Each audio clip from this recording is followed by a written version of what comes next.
Last week we talked about tourmaline. That's one of 2 birthstones for the month of October. The other is opal, a fascinating stone that's completely unique in the gem world, but they do require proper care. He's here to Bling It On, General Manager John Dineen. So, guys, good morning. John. Johnny, thank you. So what are the characteristics of opal? You know, opals are, it's a great, great stone. And it's a stone that, you know, a lot of people come in and sometimes they might not realize they're actually looking at an opal because there's so many different styles out there. There's your really strong colors as far as reds, blues, yellows. Then you have your black opals that are really the most rare out there. And then you've got kind of your white opal that if you look down at really hard, you can see a little bit of tinge of color, but you don't see much there. And all that basically comes from the impurities that as that stone is grown in the earth, what it comes out with.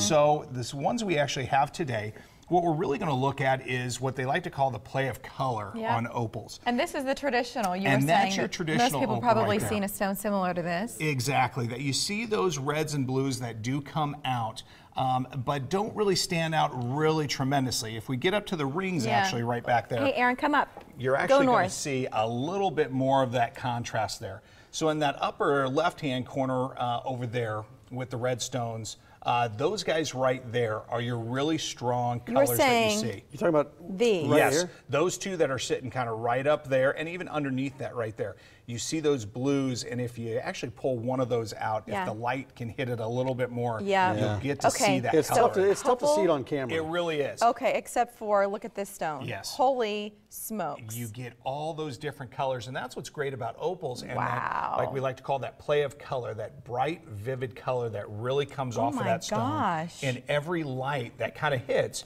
you get and you pick up a different look to it. That's natural opal? And that is natural opal. Wow. If you look to the left of it, that one right there, you're going to see kind of that white opaque opal right there. It doesn't give a lot of coloring to it. So we want our viewers to know when you're looking at stones and when you're looking to purchase opals, you want to look at that coloring contrast right there. Do you want a strong play of color in there, or do you want something that's a little bit more laid back and doesn't have that strong look to it? Does the price vary with It that play does of vary color? as well because, of course, in the trade right now, your strong, vivid colors, your really strong blues and reds are commanding a little higher priced. Like that pendant that you actually see right there, just a gorgeous pendant. That's what's also great about opals as well, is they're not cut in traditional shapes, a lot of rounds or squares. You're going to see them in different shapes because as they're cut, you know, these jewelers see all these colors they don't want to cut out of that stone, so they want to make them in unique colors. So they'll save some of those colors. Exactly, so you'll pick them up in the corners. That's what you really also want to look at. Well, with these 2 right here, gorgeous. So we're gonna stop and take a breath for 1 second, because a lot of our viewers, I think most people who are familiar with opal wouldn't look at these stones and say that's opal, but it is. Those are 2, and we kind of show the different color variations there. Those are Mexican fire opals right there. So on the left there, you have a little bit stronger. Yep, that guy right there, you have a little bit stronger of that fire opal look, to where on the right you have a little bit more of that light tinge, almost an orangish color. Once again, you're talking about how those stones were grown and where they are grown actually in Mexico that give the different impurities and the different minerals in that stone. But still, you're looking at opals right there, which a lot of people don't realize. What other parts of the world do opals come from? You said Mexico. Well, Mexico, but 95% of them actually come from Australia. So Australia is the huge deposit where most of our opals come from. That's where a lot of our large black opals come from. I wish I had some of those to show you, but I don't want to say they're very rare, but they're very sought after. So you typically don't see a lot of them.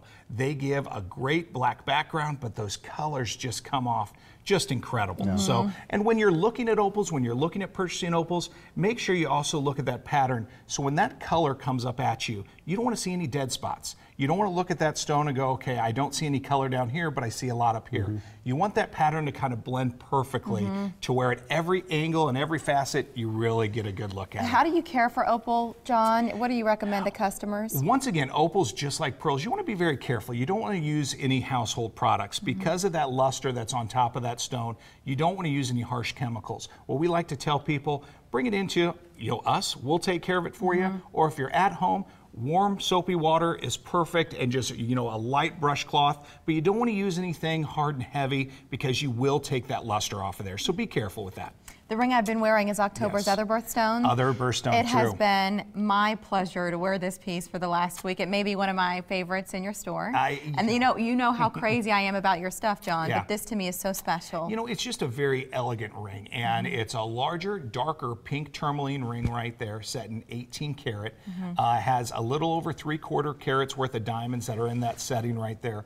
But it's just a very elegant setting that when you look at it, it's classy, you know, but once again, it's not a very heavy piece. It's not a big clunky piece that you're going to worry about hitting around on your finger. The color to me is the best part of all. And that's what's great about tourmaline. Like we talked about last week, you know, sapphires, darker sapphires can be treated with these tourmalines. Most of them are all natural. So you're going to get that stone right there straight out of the earth. And what about this one? This week we brought you kind of a pair that we decided to bring in. This is a designer set that we are actually starting to carry this line. This is a line that comes out of Nordstrom's. If looking at both those stones, that is actually a little over 7 karat green sapphire. Wow. So it's a rough cut green sapphire with about a 1/2 carat worth of yellow diamonds set bezel set. I love this. It's so cool. It is a really neat ring, and if you turn it on its side, you'll actually see how flat it is. Yes. That is flat. Yeah, it's a very, both these pieces here, even the pendant that we brought, were actually cut from the same stone, just in different areas of that stone. I've got to try So it on. Mary's going to be happy for at least another week. I don't blame her, because it's a very gorgeous piece. I And love Saul's that. Jewelry has Oh 5 my locations gosh. around the metro. Also, Yes. the $25,000 giveaway. You can find more about that at saulsjewelryandloan.net. Oh, John. It is just a gorgeous piece. You make me feel like the luckiest woman alive. Well, I get to wear all this beautiful jewelry. It looks like amazing every on you. week. It's just crazy. It works out good. Thank you, John. Guys, thank you again. We Good to see appreciate you. You as well. All right.